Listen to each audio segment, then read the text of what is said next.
યુવા સંગઠન દ્વારા મીટિંગનું આયોજન કરવામાં આવ્યું। આ મીટિંગમાં મુખ્ય હેતુ નવરાત્રિ 2024માં ગરબાનું આયોજન અને સમાજના વિકાસ કરવા માટે આગળ શું કરવું તેનું આયોજન કરવું અને જે દાતાશ્રીએ સહયોગ આપ્યો તેમનો આભાર વ્યક્ત કર્યો। ત્યારબાદ દિવાળી ઉપર મીઠાઈ વિતરણનું આયોજન કરવામાં આવ્યું અને એક દિવસ પ્રવાસનું આયોજન રાખવામાં આવ્યું।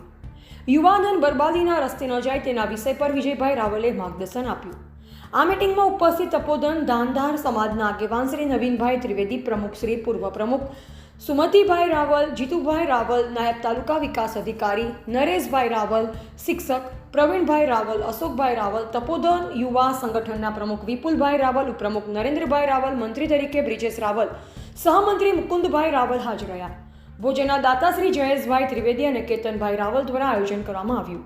તપોધન યુવા સંગઠનના સંકલન સમિતિ અને કારોબારી મિત્ર હાજર રહ્યા। એવા વિશાલભાઈ રાવલ, બનાસકાંઠા, પાલનપુર, વગદા।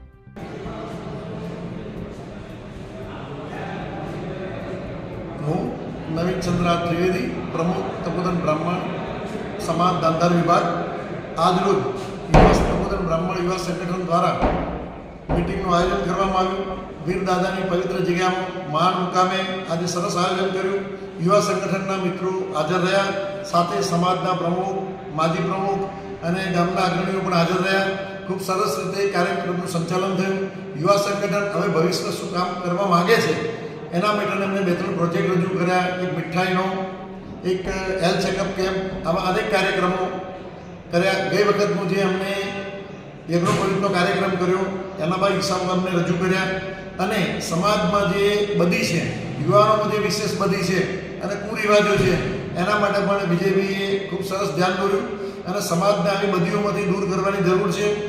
સમાજના યુવાનો આગળ આવે અને સમાજમાં શિક્ષણ અને શિસ્ત અને સંસ્કારનો વ્યાપ વધે એના માટે સમાજના યુવાનોએ ખાસ પ્રયત્ન કરવો જોઈએ। સાથે વડીલોનું માર્ગદર્શન મળી રહે। આજનો કાર્યક્રમ ખૂબ સરસ રહ્યો અને સૌ ઉપસ્થિત રહ્યા। ધન્યવાદ।